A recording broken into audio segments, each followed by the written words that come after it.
good morning, good afternoon, wherever you are around the world, and a huge welcome to today's Postgrad Insight session.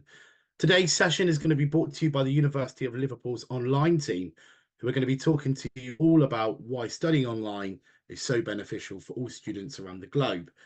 Before we get into things, a reminder, today is a live session. If you have any questions, any concerns, anything related at all to the session, please include it into the chat facility at the top or bottom of your screen, depending on what you're using. Alternatively, please feel free to send an email to myself, gareth@postgradsolutions.com. As this is a live session, anyone watching on today's social media channels, via Facebook or X, please ensure you send us an email. And anybody that is watching on demand, please ensure you follow the appropriate messaging for more information. But for now, I'd like to hand you over to Tom from the University of Liverpool. He'll be liaising with experts from the admissions team, specific online division, and so on from there. But for the next 30 to 40 minutes, Tom, over to you, and I'll see you for the Q&A at the end. There we go. So hello everyone, and thank you for joining us today. My name's Tom, and as Gareth said, I work in the marketing department for the University of Liverpool's online programs. I'm just going to give a brief overview of the webinar's agenda, the speakers, and the University of Liverpool itself before passing over to Ida Kemp, who will discuss the programs that we offer. So let's get started. Our speakers today are, as I said, Ida Kemp, who's Deputy Academic Director at the University of Liverpool, Stephen Livesey, who's the Director of Learning Technology, Courtney Vickers, who is an Admissions Manager, Megan Barker, a Student Support Advisor, and Esme Cope, who is a Study Skills Advisor. Today we'll be covering why we believe you should choose the University of Liverpool, the programs we offer, our virtual learning environment, which will provide a glimpse into how you will study with the University of Liverpool online programs. And then we'll also take you through the admissions and enrolment process, our student support team, and how they will support you throughout your studies. So firstly, just a bit about the University of Liverpool. It was founded in 1881, and it's proud to be known as the original Red Brick University. It's a member of the Russell Group, which is a group of 24 elite UK universities with a focus on world-class research. Some great facts about the university are that we are ranked in the top 200 universities in the world, associated with nine Nobel laureates. We have over 20,000 online graduates since the year 2000 in all of our programs, a network of 270,000 alumni in 187 countries around the world. And in the Teaching Excellence Framework of 2023, the University of Liverpool was awarded gold, which is the highest rating achievable. We have a strong student community and try to ensure that our online students have a good level of engagement with their fellow students and teaching staff. The course materials are developed by the staff are designed for the online environment, and our programs are much more than just a reading list. They are interactive, they are challenging, but there is also a high level of support from academics and our student support team to ensure that students are successful in their studies. All of our programs are part-time and designed for you. The virtual learning environment is on demand and can be accessed throughout your course. Students who successfully complete their studies graduate from the University of Liverpool and are awarded a Liverpool postgraduate degree certificate, just the same as students who take similar programs on campus. The online master's programs offered by the university are designed to work around you as a part-time student, whether that be an international or UK-based student taking our courses on offer. And that's me done. So I'll pass over to Ida now, who's going to talk you through the subjects. Over to you, Ida. Thank you, Tom, and thank you everyone for coming today. I'm going to talk about the subjects that we offer and the academic aspects of the programs.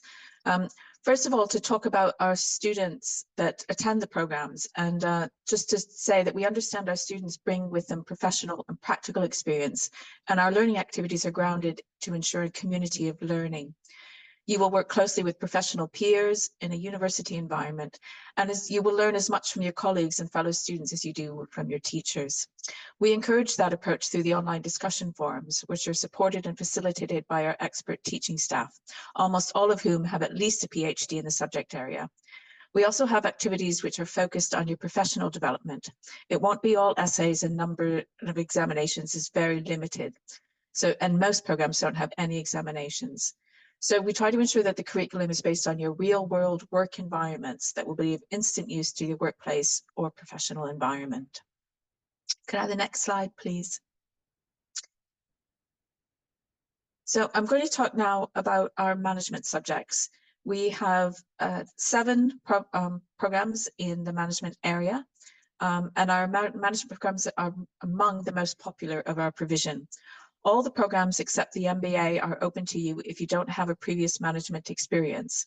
The MBA requires you to already be working in an organization at a particular level. Most of the program titles speak for themselves, and our admissions team can provide more information about the details. Unlike many other management programs you may find from other providers, these programs are very focused. You may find other suites of programs share generic modules across programs, but this approach is very limited within our provision. The digital marketing, international human resource management, and management programs share 4 modules, one of which is a research methods module, but otherwise all the modules are for the particular program only. That also means that the other students on the course are focused on the same topics. Finance and investment management, the MBA, and the healthcare leadership and sport all have dedicated programs, specific modules, and we encourage students to develop the online community of learning by requesting through the program together. The management school at Liverpool is also triple accredited by AMBA, the Association for MBAs, the AASCSB, the Association to Advanced Collegiate Schools of Business, and ECIS, the European Foundation for Management Development Accreditation. Could I have the next slide, please? So now I'm going to talk about our computer science programs. We have 6 computer science MSc programs, and 2 of these, the computer science conversion and the data science and artificial intelligence, are designed for individuals who don't already have computing experience. Our other programs are also open to students who may have limited computer science experience, so talk to our admissions teams about that. The MSc in artificial intelligence, big data analytics, cybersecurity, and information systems management do expect you to have some computing experience because that will help you to proceed through the course. But if you don't, again, talk to our admissions teams and they'll be able to advise you on the best course of action. So if computing is one of the fastest growing employment sectors, and even if you don't wish to work directly in the field, it is important to have an understanding of how the systems work and the developing technologies in the sectors of business, law, education, and health. The interface between these fields is growing in importance and will be a huge asset for future career and employment opportunities. The programs are all accredited by the BCS, which is the Chartered Institute for Information Technology in the UK. And this means that the program meets the international standards and benchmarks for quality and the relevant learning that is regularly updated to the high standards of the profession. Could I have the next slide, please? I'm going to talk about our academic practice modules now, and these are aimed at individuals who are working in an educational environment and want to extend their learning and teaching capabilities. So there's skills and understanding that's required in these is quite broad and will help in lots of other sectors. We have 2 pathways, one which is accredited by the UK Higher Education Academy and one was designed for people who wish to learn more but may not find themselves leading in a lead teaching role at the moment. The accredited program, Pathway 2, also includes the award of fellowship in the Advanced AG. Students on the not accredited pathway, Pathway 1, may also apply for the fellowship, but this is currently a separate process. Participants on this program are usually lecturers at university, and there's a large emphasis on peer learning and support. Indeed, the lecturers themselves on the program act more as facilitators, leading participants and sharing their knowledge and experience and encouraging the participant cohort to do the same. There is a strong international and global vision which underpins the materials, and the different perspectives add particular value to the discussions. Could I have the next slide, please? Our newest programs are in law. Our LLM in international business law is an exciting opportunity to enhance your CV or experience in a new direction, or to extend your current experience in law by adding a business perspective. This program is ideal if you work in a corporate setting or aim to work in one at a more senior level. It provides you with the strong disciplinary and critical analysis skills that are essential in modern business settings. The individuals who take this program are looking to ensure that they are well placed for promotion and senior level positions.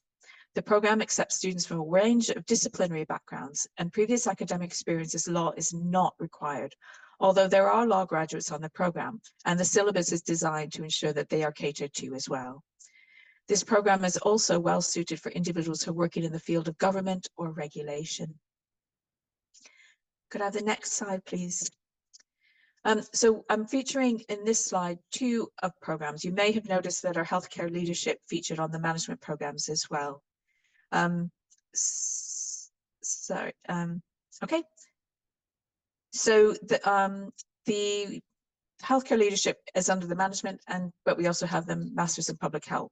This is because it's designed for individuals working in the healthcare field who are looking to augment their skills in management, leadership, and innovation in health services. The Masters in Public Health field is of increasing importance, especially when considering pandemics, natural disasters, and conflict areas. It is designed for individuals working in governmental, health services, management, and policy or planning roles at all levels. It is a multidisciplinary subject area which draws on many areas of knowledge and academic achievement. So these, it's really important to work in public health because these are really growing fields, and there's a lot of expertise in the areas. The ethos is closely aligned to the World Health Organization's principles and practices. The student cohort is our most diverse, with individuals from many countries with a wide range of experience which are drawn upon and shared during the learning activities. Liverpool itself is a world renowned for its experience in this field. The program is accredited by the Agency for Public Health Education, and the lecturing team are experienced professionals who have extensive knowledge in the different topics which are covered in the syllabus. It's one of our more popular programs and is of growing importance throughout the provision. Could I have the next slide, please? We also feature 3 psychology programs, and these programs offer different approaches to the field. The Psychology Conversion Program is meant for students who may not have a background in psychology, but are aiming for a career change and wish to augment their expertise. It is accredited by the British Psychological Society. The Mental Health and Organizational and Business Psychology programs are not accredited, but offer students a more general psychology experience and are more professionally focused. The first 4 modules or classes of the programs are shared, so there is an opportunity for you to start one program and then consider changing to one of the other programs if you meet the academic requirements. The mental health psychology will help students to achieve stage 1 of the BPS, or the British Psychological Society accreditation, providing you already have graduate basis. If you aren't looking for the accredited programs, however, the program is still available and valuable for providing training and working as an assistant psychologist or working in a range of chronic health or health promotion fields. The Organizational and Business Psychology program covers areas of leadership, coaching, organizational change, and talent management. This is aimed at individuals who wish to understand how psychological approaches can be applied in a business environment and how to support individuals within organizations. Almost all the lecturers are BPS accredited and have PhDs in the relevant fields of knowledge. Our admissions team can help. Could I have the next slide, please? Our admissions team can help you to decide which program is best for you and best for your needs. All our programs are led by experienced teaching staff who have experience at master's and PhD level, who may also be actively engaged in cutting-edge research activities. Lecturers are engaged in the classroom and can offer individual support when required through office hours or by arrangement. We have a rigorous recruitment process and work closely with our academic teams so that we can provide a high level of student satisfaction and academic support. So if you have any questions about the programs, we'd be happy to try to answer them in the chat at the end of the session.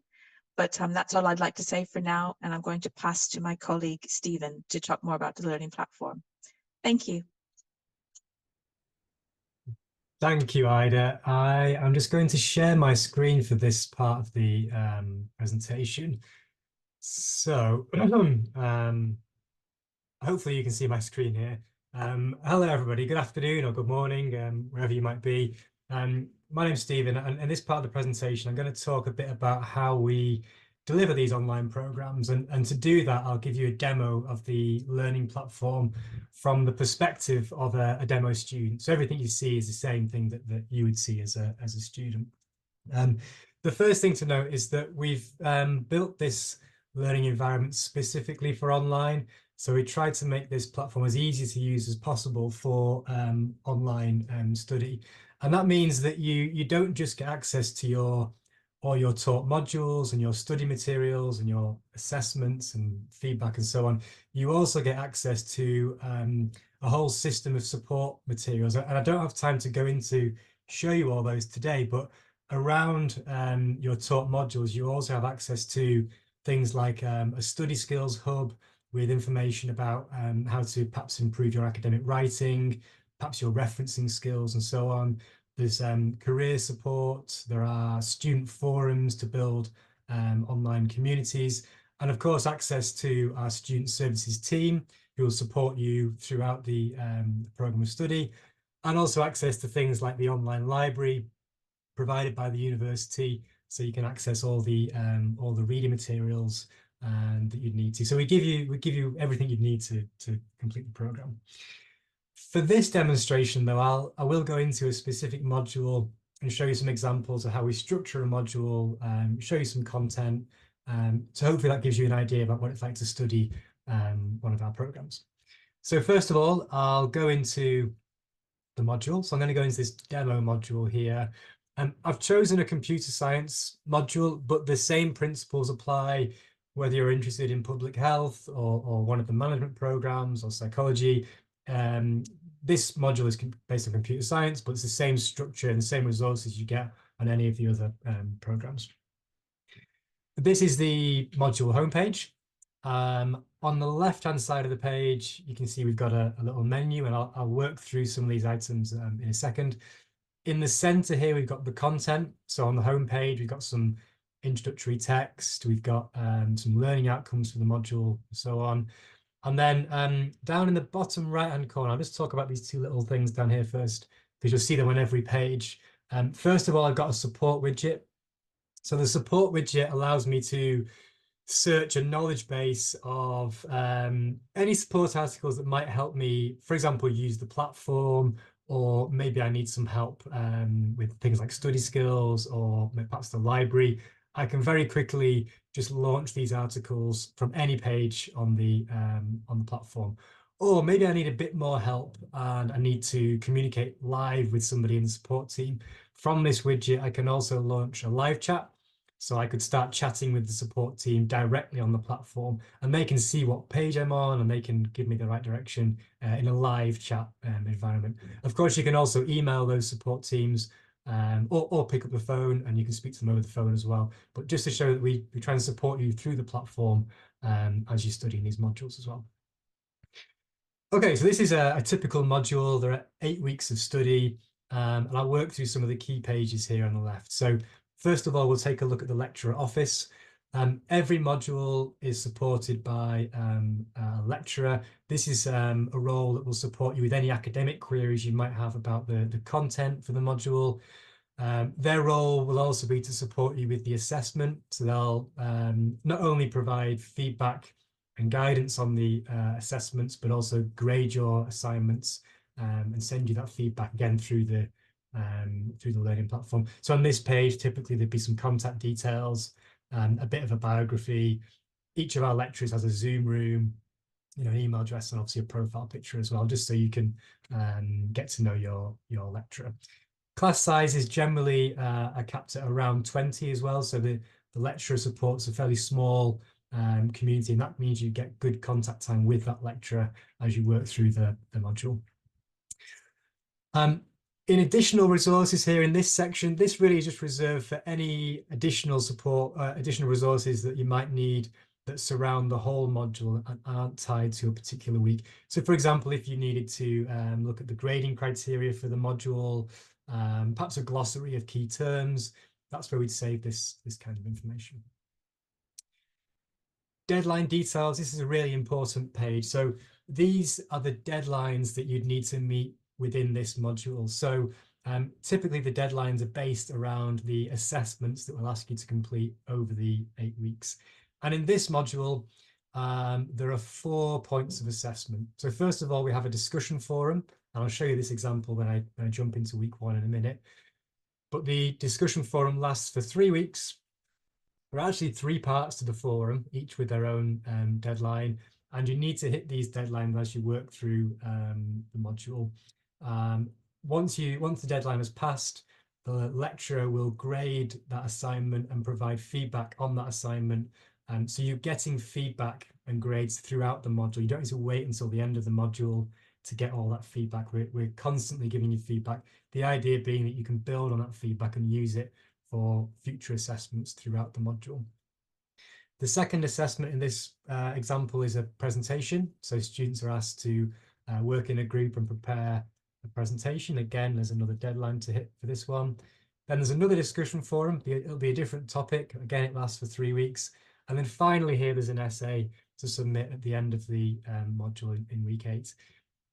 We use a variety of assessment in each program, in each module. So it could be that you're asked to perhaps engage with discussion forums or write reflective reports, or perhaps prepare something a bit more practical, for example, a presentation or some kind of pitch, or there's a wide variety of assessments. It's not all essays. There are very few exams. We try and make this assessment really engaging, and we break it up throughout the module as well. So everything is not heavily weighted on one component right at the end.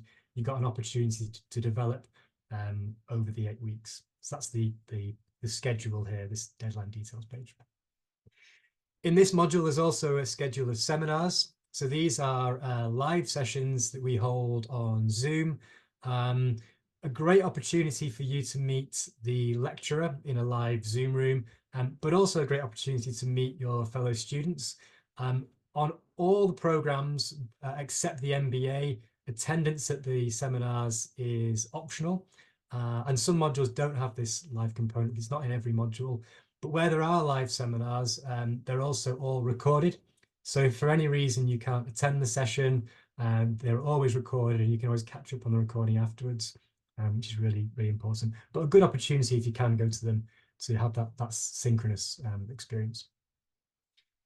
Okay, then finally, I've come to some content. So we break the module up over, in this example, over 8 weeks. And each week typically has a different topic. So here it's an introduction to the trends in computer science. We've got some introductory text. And then as I scroll down the page, we've got some activities for students to complete. So the first activity is a lecture cast. So I'll show you an example of a lecture cast. Hopefully you can see that's changed now. And this lecture is, instead of delivering perhaps an hour-long presentation of a set of slides that might happen on campus, actually, we've changed that, and we've changed the format that suits online delivery.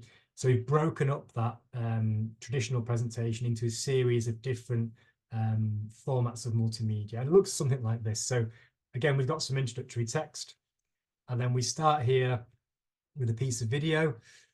Actually, it's saved where I'm up to, so I must have done this demo another time using the same module, and you can see it's ticked off where I'm up to. But if I play the video here, there is a voiceover over the back of this, but I don't think you can hear it on the Zoom call today. But there's a voiceover going over the back, and we try and use different visuals in the video. So it might be some stock footage, it might be some animation. It depends what the content is about for how we present it. But here there's some narration talking about the trends of computer science over the years, and a kind of, I think a timeline pops up now. The important thing really is that this video is actually only about 4 or 5 minutes long. And what we do is we break that content up. So if I scroll down now, you can see on the next page, there's a slightly different format. And as I work through the content, if I jump ahead, we have another video. And actually at the end of this first short section, I've also got a quiz. So it could be multiple choice, it could be fill in the blanks, text entry, drag and drop. It really depends what the content is about, but it's an opportunity for you to test your understanding of the content. So these lecturecasts are interactive as well as informative. And of course, this will save where I'm up to. So if I go back to the homepage, I might just want to start this before I go to work. It saves where I'm up to. Then when I come back from work, I can pick it up and continue that quiz or continue the video, depending on where I'm up to. So these are our lecturecasts, and typically you'll have one of these for each week of study, just to give you an overview of the topics. The other activities this week, and again, I don't have time to go into all of them, but I'll show you a couple of examples. We've got in this one, we've got a poll. So students are asked to vote on a poll, and then they discuss the results of that poll. So in a forum, they'll discuss, whatever the topic might be. There's a reading list. So let's look at the reading list for week 1. So we curate the reading lists. So every week we'll give you direction on the resources you need to be reading. And we link it directly to the university's library. So all these resources will be available online for you to access. You don't need to go and buy any textbooks. They're all available through the online library or through the online ebook. Of course, you have full access to that online library, but we do curate the lists just to give you some focus on what's important to read for that particular week. But you can do your own wider reading as well and have that fantastic resource of the library to do that. Get back to week 1. The other activity to show here is the discussion forum. So I'll just quickly show you the forum because these are quite popular in the programs. Here we have some introductory text, some direction for the students, a prompt for them to follow. And then you can see at the bottom of the page, all I have to do is click add a topic. I'd add my title goes there, type my discussion post into the thread, post that to the forum.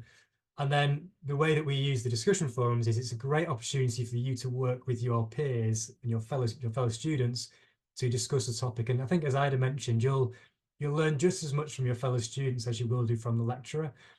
So a great opportunity to work as a community within the module to discuss topics and share your understanding of topics. So discussion forums, you can contribute to this throughout that period, 24/7, however long the forum is open for.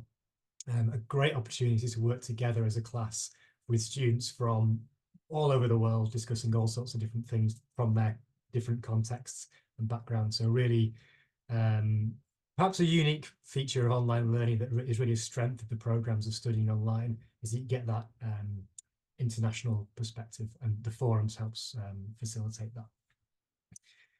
And the pattern continues. So, week 2, perhaps there'll be a different topic. There might be a seminar, some more reading, different activities. It just depends on what the module is about. But hopefully you can see that as you work through the weeks, we present activities and resources for you to access at the right point in time for you to then work through in your own time, in your location.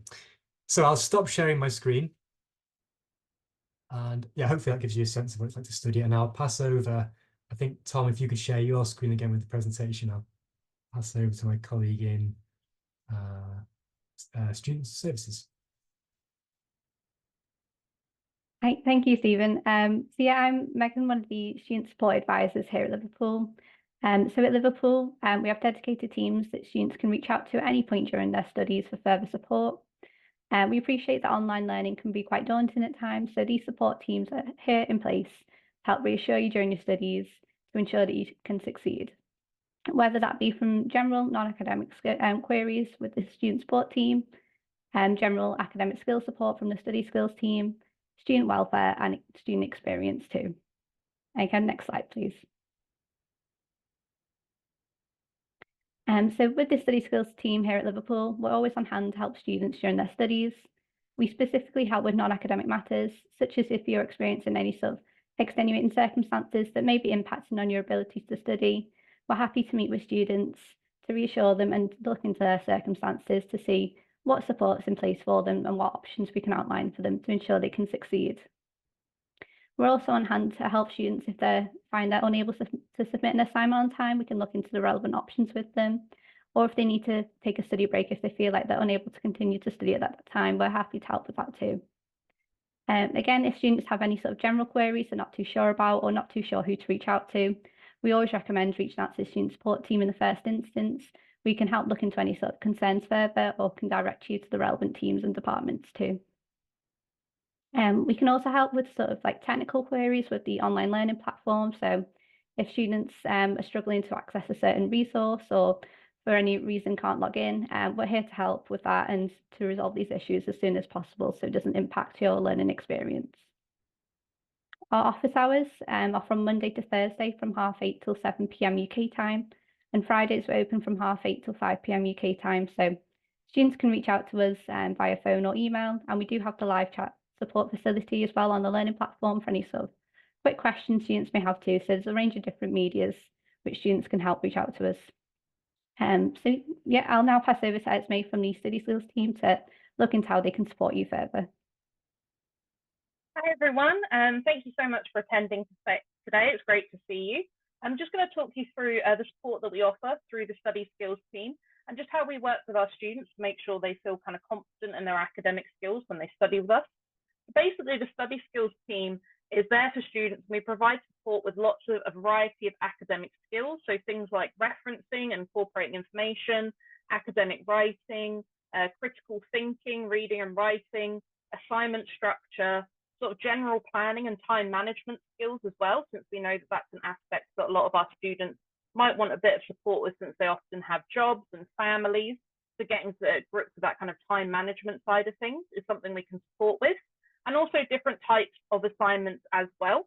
So as Stephen mentioned, we do have lots of different types of assignments like reflective writing or poster presentations. But don't worry if you've never tackled that kind of assignment before in your studies, because we're there to support you with that and kind of guide you through how you would successfully submit that type of assignment. And we kind of offer this support in various ways. So on a day-to-day basis, what we do, we're available from 9 a.m. to 5 p.m. and we answer queries usually via telephone or email. Additionally, we also conduct one-to-one sessions for students who'd like to discuss academic skills topics via Zoom, or feedback reviews, is where we take a look at feedback you've received from your lecturers, and we work with you and support you in how to apply that to your future assignments.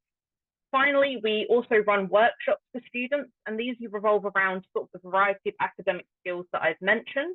And these provide a really nice group setting where you can sort of work with your peers from different courses to learn and develop those academic skills that I've mentioned. And in terms of independent study as well, as Stephen showed off earlier as well, students have access to the Study Skills Hub, which has a really good variety of resources, all designed to support you with developing academic skills. So even if you're not able to or don't feel the need to get in touch with us one-to-one directly, you've got that independent study side there for you as well. As well as the general support that we offer, we also have a specialist ESL advisor who can provide support concerning using English for academic writing. This advisor runs sessions primarily aimed at students for whom English is their second language, and we can offer the support from when your course commences if you feel like this would benefit you. We obviously understand that a lot of our students come from different backgrounds in terms of when or whether they have studied at university previously. We work really hard to ensure that if you have any concerns about academic practice or any of these academic skills I've mentioned, that you feel really supported during your studies with us. And you've always got someone there that you can ask questions about these kind of things to and get in touch with and have these one-to-ones just to kind of support you and guide you through your studies with us. And on my personal side, it's always really great to see the progress the students we work with make in terms of their skills, their grades, and their confidence. And so we really look forward to potentially working with you. So what I'm going to do now is I'm going to hand back over to Megan to discuss wellbeing support. But thank you for listening about the Study Skills team today. And if you have any questions about what we do, feel free to pop them in the Q&A. So thank you, Esme. So yeah, we're looking at the student welfare side of things now as well. So I'd like to show you that we have a dedicated disability officer who can help students look at any challenges they may be experiencing during their studies and put reasonable adjustments into place to ensure they have the relevant support there to ensure they can succeed and feel supported during their studies. Students are welcome to reach out to the disability team at any point during their studies if they feel they do require this extra level of support in place. We do also have a range of useful resources available on the learning platform too, to assist students if they're experiencing any sort of challenges with their mental health or wellbeing during their studies as well. We also recognise that we have a duty of care in creating a safe learning environment for all students to undertake their studies. And therefore, I'd like to assure you that we do have safeguarding officers in place as well who take the safeguarding issues very seriously. So if students do ever have any concerns, they're always welcome to reach out. All information and resources about welfare and disability is accessible for students at any point during the studies on the learning platform as well. And can we go over to the next slide, please? And the student experience team, they're also here to support students on wider student experience during their studies. They'll take a look at student feedback, looking at social forums, end of module surveys, which students can complete once they finish a module, which helps to provide invaluable feedback about the general sort of experience on each programme and each module to help develop these for the future. And the feedback's taken very seriously by the teams, and they're passed on to the relevant sort of teams for discussions and councils, so they can look into implementing changes to improve the general sort of student experience. Similar to this as well, they do talk to student representatives too to take a greater understanding of what the experience is like and ways they can improve this as well. The student experience team as well, they're also there to help look into sort of career opportunities too, so they have got dedicated resources on the learner platform as well to help you develop those sorts of skills and help develop those like career plans too. Of course, the student experience team are also involved with graduations too. So at the end of your programs, students are invited to attend the graduations in person, which is a really great experience. And the student experience team are on hand to sort of answer any questions and look at feedback with studying with Liverpool as well. So yeah, I'll now pass over to Courtney from the admissions to talk more about that side of things. Thank you very much, Megan. So I'm just going to take sort of 5 or 10 minutes just to talk you through the application and admissions process. The steps for the process are fairly simple, but to sort of break it down into the steps you need to take and the documents that we require. Before you apply, we want you to gather together some documents that you can upload to the online application form. Everything is done online through an application form that will be submitted directly to ourselves here at the university. So what we will need you to do is we'll need you to fill out some basic details, some personal details, your name, your address, your email address, your phone number, things of that sort, and put that into the application form. And then you will also be asked to select a start date and a programme of interest. If you don't yet know the programme, then obviously we do want you to get in touch with us so that we can give you some guidance on that. We can talk you through the types of programmes and we can see what best suits your career goals, your ambitions, things of that sort. But for all applications, we will require you to provide some supporting documents. So we'll need you to provide an ID, so a valid identification document that's in date, and it must have a date of birth on it as well as your photo. And then arguably the two most important documents that we do need you to provide are an up-to-date CV with details about each of your roles, past and present, and your responsibilities, and then also any educational certificates or certified translations, if that's applicable to yourselves, or any professional certifications that you feel would be appropriate to provide for your application. I say these are the two most important documents, but that's because we do have sort of two pathways which you can enter. You can enter to one of the programmes based on your educational and your academic studies that you've previously completed, or you can also apply it via work experience or work experience route. So we would need to have as much information as possible on your CV about each of your roles and responsibilities. To support your application, we do also want you to provide a personal statement of between 300 and 500 words. And that personal statement is just something that will allow you to explain a little bit more about your motivation for studying the programme. It will allow you to explain a little bit more about your previous experience and how that relates to the programme that you're interested in. And then it allows us to understand a little bit more about why you want to study this programme and how it would relate to your career goals. And then finally, for any international student, we do require applicants to provide English language evidence. For some students, this might be met through providing high school sort of level grades for English, but for most of our applicants, we would encourage you to either provide an IELTS academic test score or TOEFL score that is equivalent to the entry requirement, which is usually about an IELTS 6.5, and it can't be any more than 2 years old because we do need it to be an accurate reflection of your current English language level. But please don't worry if you don't have a test already. We don't expect you to go and to pay for one of those tests if you've not already got one. We do offer a free online English test any applicant can sit as part of the application process in order to help you through it. Can I have the next slide, please? Perfect. So this is just a little indication, a little diagram of what it's like through the admissions process. To begin with, you'll be assigned a personal admissions advisor whose role is essentially to help you through the process, right from your very first inquiry, if you make an inquiry about a programme, or then from your application. As Ida said already, our admissions advisors are there to offer guidance on programmes, so please don't feel like you have to come ready set with a plan already. If you do want to just have a discussion about the programmes that are on offer, things that are potentially more suited to yourself, then please do get in touch with us. We do have some programs that are designed more as conversion programs, like some of our computing programs. There are different levels of entry, so we do want you to discuss them with our admissions advisors, and our advisors will be more than happy to help you understand the entry requirements for the programs and to give some advice. Next, once you've submitted your online application, you will do so through the website. There's no fee, it is a free process, and it is very easy to follow, so you'll submit that to us, and then your application will be reviewed by your admissions advisor to begin with. So they'll do a check to make sure that all of the documents that we require for the process of for the review process are there.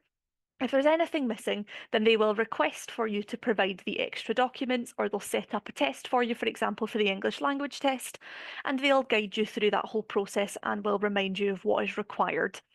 Once that's completed, your application, once it's as strong as possible, will go off for final review by the admissions manager, so myself and my colleague Roxanne, or to the directors of study, and they'll conduct a final review together to check to see if you are eligible for the programme and to ensure that all documents again are correct and are in order.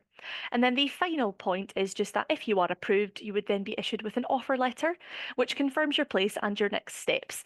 If conditional, then you will receive an offer which states the conditions of your entry, which need to be met before you apply or you are granted access to the programme. Sometimes you may have to wait until the next intake if you will not receive that document or that additional, or not meet that condition before the the next intake deadline. But it's fine, your admissions advisor will work through you with that, so that you are able to start whenever you're able to meet those conditions. And then in order to accept your place onto the programme, you'll need to just submit the online acceptance form, and you will also have to pay the first installment, so the deposit basically, to secure your place. If you choose to pay full upfront, you will have to pay the full fee upfront in order to be enrolled onto the programme. But if you do choose to pay in monthly instalments, then it would just be the first monthly instalment that you would have to pay in order to be enrolled, and then nothing else will be due until after you've begun your study, so a month after. So you've essentially paid for the first month of study. Can I have the next slide, please? Perfect. So this slide here just explains a little bit more about our tuition fees. Our tuition fees for the 2023 and 2024 academic year, which essentially just means up until sort of August. The fees for the programmes that we offer sort of 4 stages of programmes. The first is a postgraduate award. The fee for that is £2,677.50, but the postgraduate award is only available for the LLM and the healthcare leadership programmes, so it's not available for any of the other programmes. It's 30 credits and the duration is 5 months. Then we have our postgraduate certificate programme, which is £5,355. It's 60 credits in total, so 4 modules, and it's 10 months in length. Then following that, we have our postgraduate diploma, which is 120 credits, 20 months, and £10,710. Could I have the next slide, please? Perfect. Then we've got our master's degrees. So the full master's degree for the Master of Science, the MSc, and also the Master of Public Health, the prices and the duration are the same. So the price for both of those types of programme are £16,065. It's 30 months in duration, and it's 180 credits, just the standard number of credits for a master's degree. With our MBA programme, as I had said, it's a little bit different. We have a specific requirement that you must have currently be working in some sort of senior or managerial role in order to apply for this programme, as it is a specialist programme. But it is, again, 180 credits and 30 months in duration, but the fee for this programme is £22,050 overall.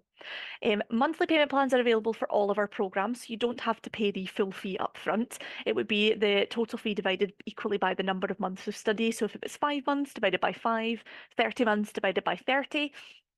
But we just want to make you aware as well that these fees are subject to change. So based on the academic year when you study, the fees may be different and the fees are reviewed annually.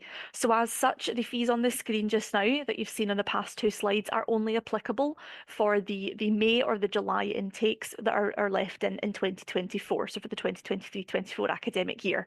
Starting in the 24 and 25 academic year, which means the October intake, our fees will be increasing, so there will be a fee change.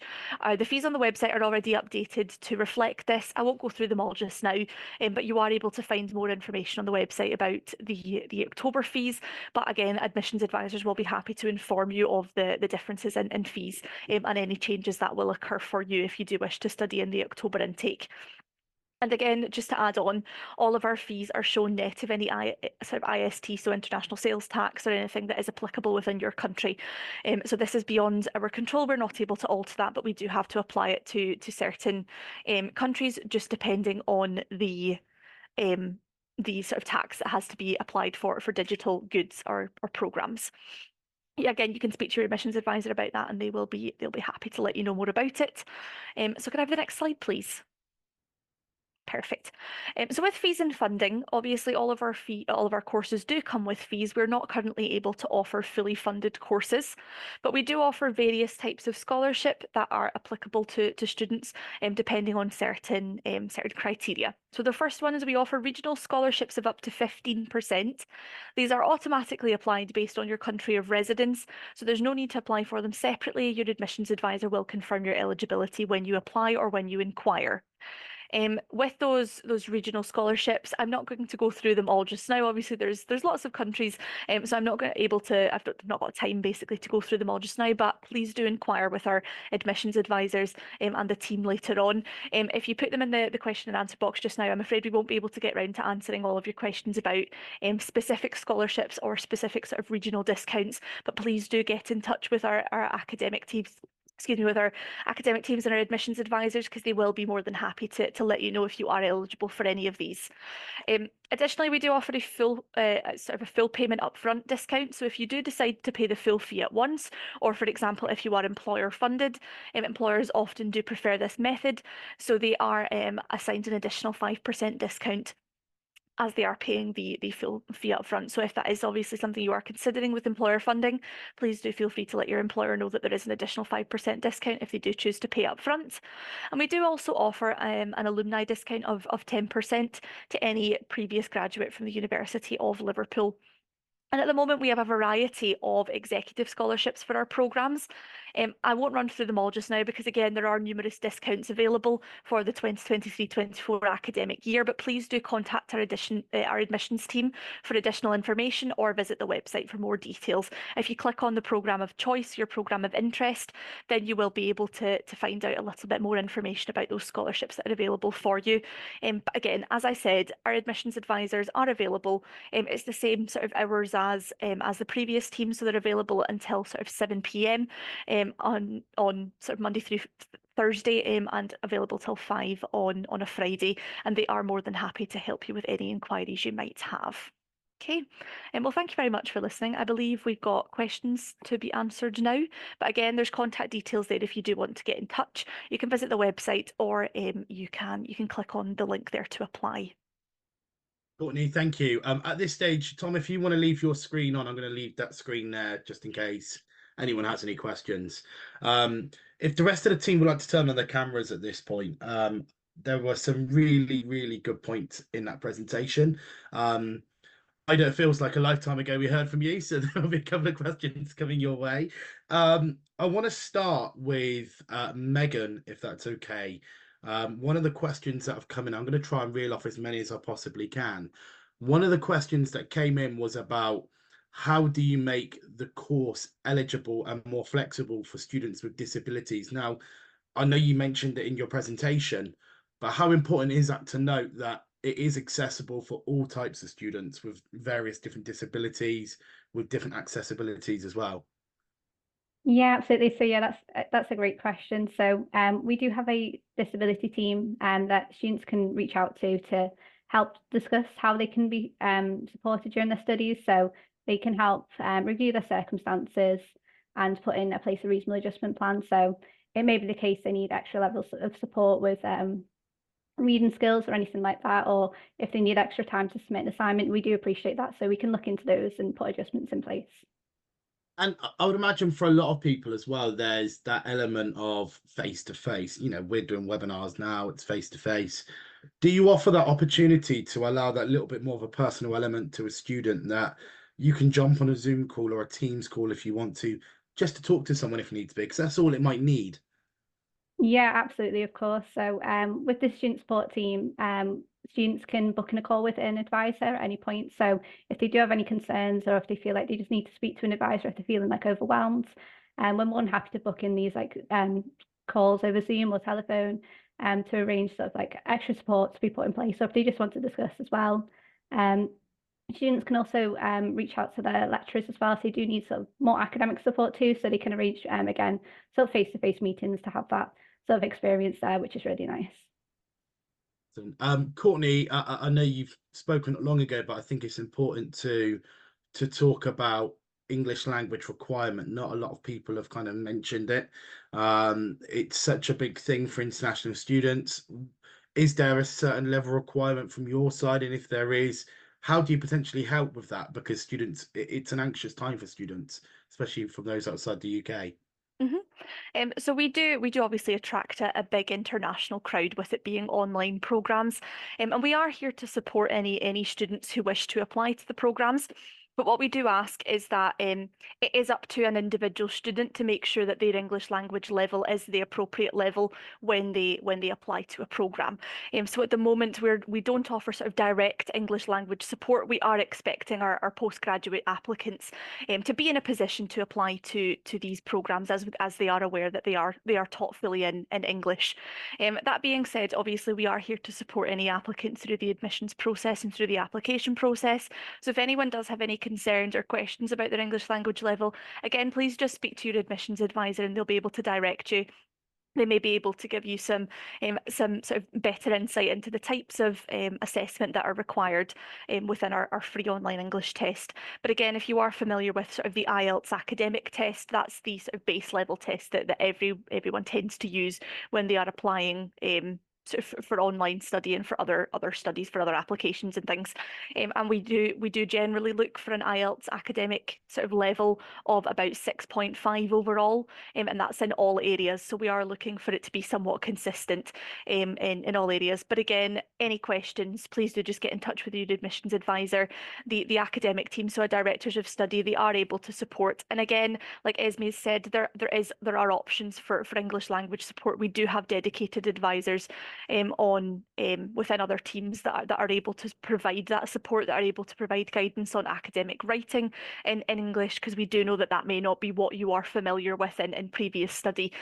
So whilst it is sort of up to students themselves, applicants themselves, to be able to make sure that they are putting in the work, that their English language level is of an appropriate standard to apply, we do have teams available internally if you are approved for a programme to be able to support with that academic writing. So please don't worry too much about it.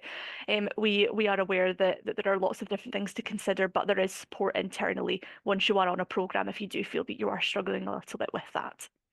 Excellent. I'm going to keep with you for the time being, Courtney, because there's a couple of questions and I will get round to the others as well.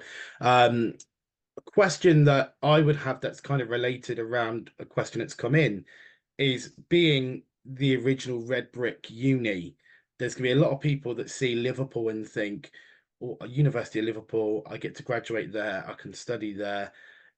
Does it have any difference, A, on a CV, in terms of, you know, whether you do it online or whether you do it on campus, does it have the same standing? And secondly, is there any opportunities for students when they've graduated or graduating to come to Liverpool and to graduate within Liverpool? Is that an opportunity or not? Yes, it is. It is. So all of our online students are encouraged to attend a face-to-face graduation on campus. So you will graduate at the same time as the campus students will. So it's a good opportunity for you to network if you do want to come over, to be able to meet your fellow students in person and to have that face-to-face interaction that you won't have necessarily had as a part of an online program. There are opportunities for you too as well. I think I saw another sort of of question asking if you can visit campus during your time of study, and yes, you are able to do so. You can speak to your student support team and they can help you with an application for a student card, but also you are able to get on the sort of My Liverpool, I believe it's called, the app. You can get access to libraries and things through there. So there's lots of different options for students to be able to still be involved in that element of networking, and to be able to come together and to join together for graduation. So if you are able to do so and you do wish to study and then you do get to the point of graduation, we would encourage you to go to the face-to-face, the in-person graduation ceremony as a really good opportunity to celebrate the achievement that you have, that you've made. In terms of, no, on you go, Gareth. No, carry on. Sorry, carry No, on. please ask again.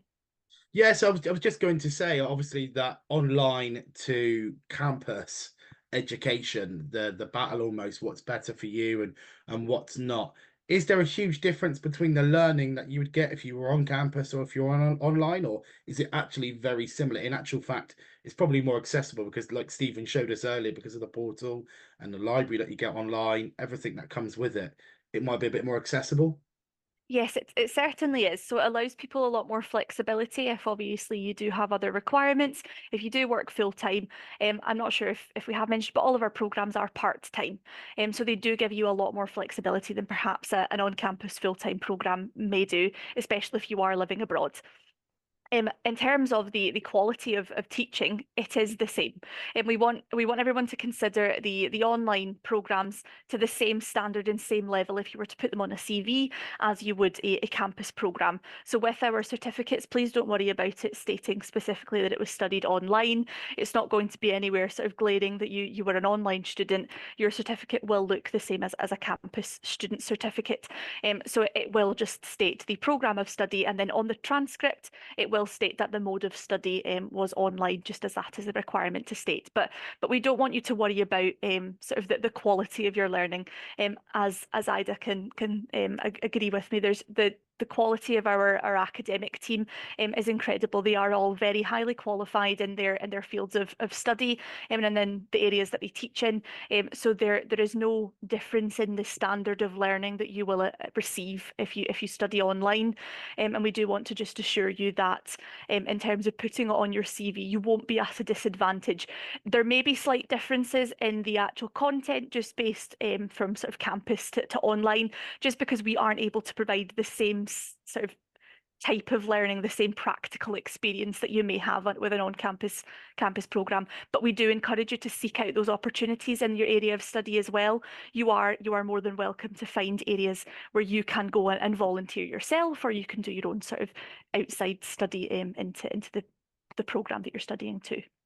Excellent. Ida, would you like to elaborate further on that? Because I feel like it's quite an important point to point out the fact that actually the class sizes, because they're online, are probably much smaller. It's much more of a personal element perhaps, and therefore the learning can actually be enhanced and better. Yes, I'd be happy to. Thank you. First of all, to go back to the point you just mentioned about the class sizes, our classes are capped at around 25 students. So you won't be finding yourself in a huge classroom with in a lecture situation. So there'll be lots of opportunity to get really targeted lecture engagement and advice. The other advantage we have is that we recruit lecturers from all over as well, because we're remote. So we have a very diverse lecturing cohort as well, that are not only very highly qualified, but also have an international vision. And that's something that we can offer as well, because our lecturers will come from everywhere. And I just wanted to make that point to follow on from what Courtney and yourself have said. Yeah. Of course. And Stephen, if I can bring you in at this point, because I thought the demo you showed us earlier was great, and it's perhaps you know, it lends to the fact that you guys have been doing this for many years now, and there's a lot of universities and institutions that since the COVID pandemic have almost been starting from fresh with online learning. How easy is it to use this portal? And for those that, I mean, it goes back to the diverse nature of the different types of students that you might have. How easy is it to get the help required if it is difficult to use for a said student? Yeah, we try and make it as easy as possible. We don't want the technology to be a barrier to students learning or accessing the materials they need. So we designed it specifically for online. It's only built, that's the purpose of the platform. But if students do have issues, there are different channels to help them with the support. First of all students go through an induction. So right at the beginning of the program, we present them with resources to help them even just use things like the discussion forums or update their profile picture, just sort of become comfortable on the platform before they then actually go into a talk module. So when they're in the talk module, they should be quite comfortable with the technology. But if they do have problems, there's a great support team. You know, we've heard from the student support team today who can help them with any kind of technical query. We get a wide variety, but normally fairly basic things. So yeah, it's designed specifically for online, and I think that's the difference that makes it sort of easy for students to navigate and use. Absolutely. Courtney, I'm going to come back to you. And again, if it's Esme or Megan need to jump in at all, please feel free to kind of answer it.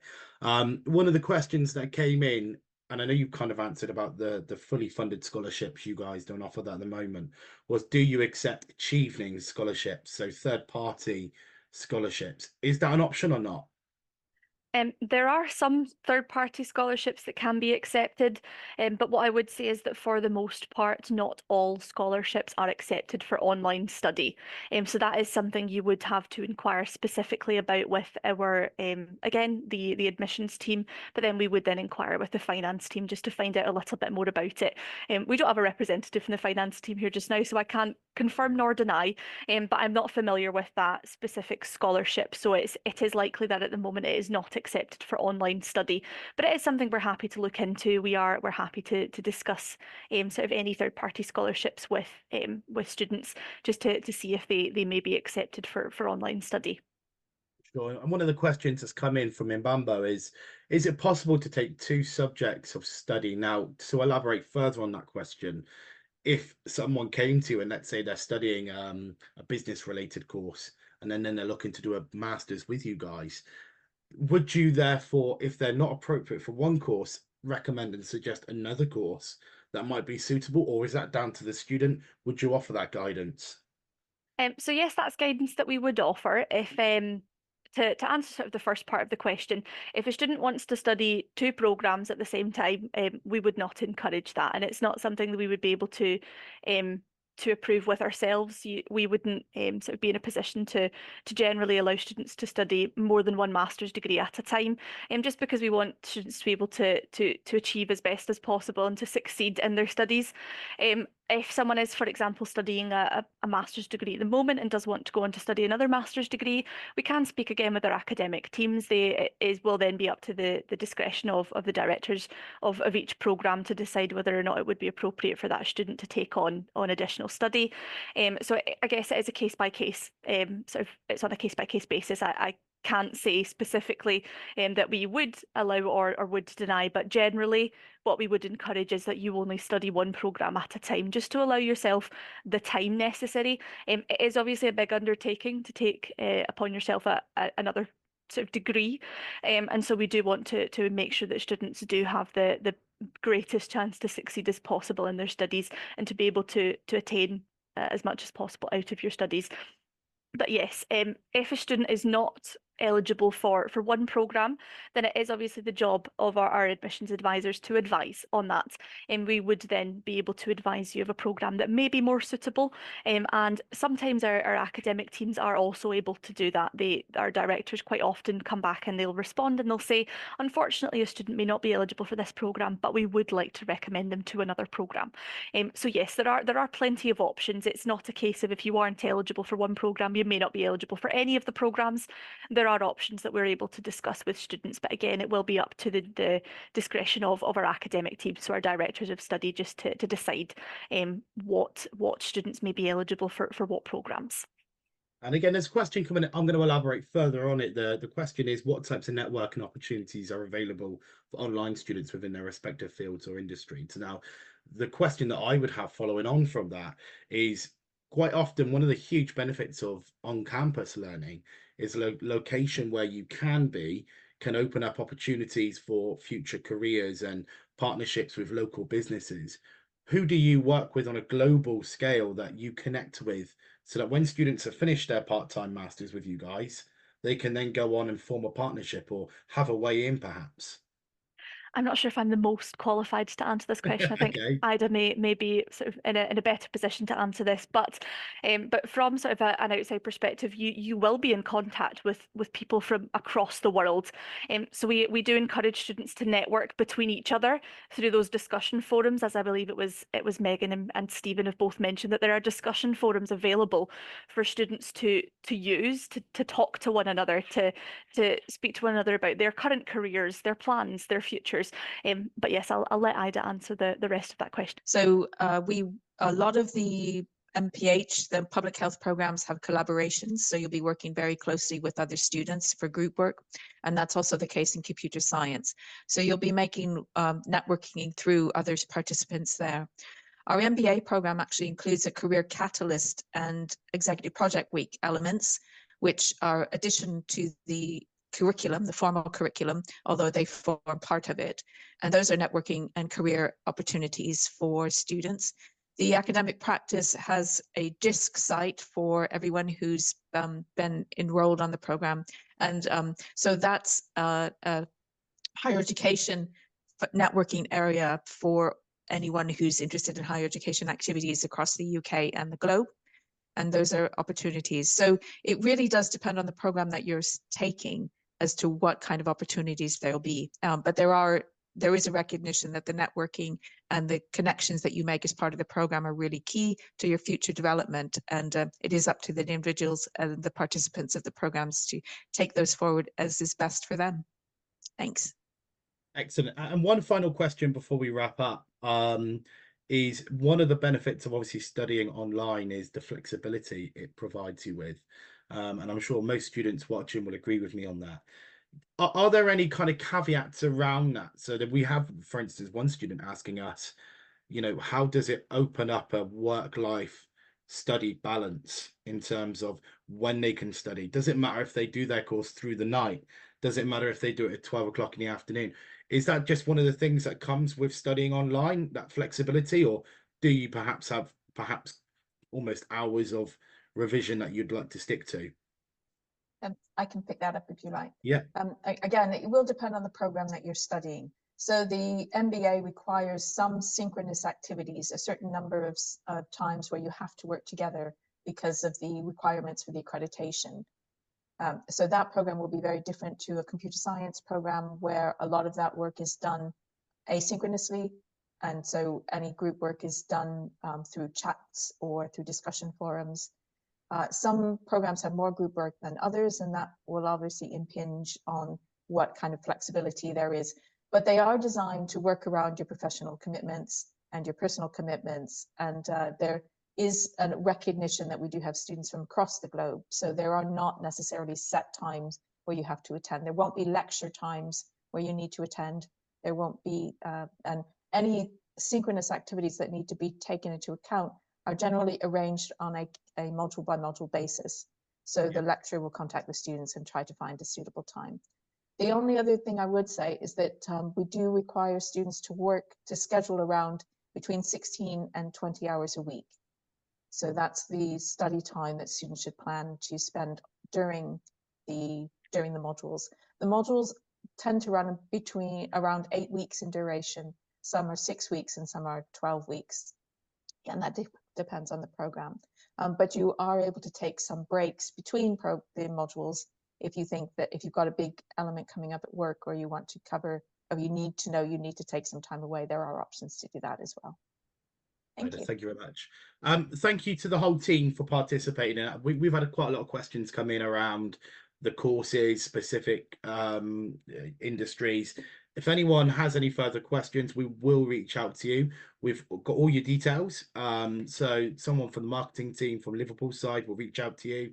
If it's any concerns or any issues at all around anything we've spoken about, discussed, maybe you've asked and had answered and not sure about, please do let us know.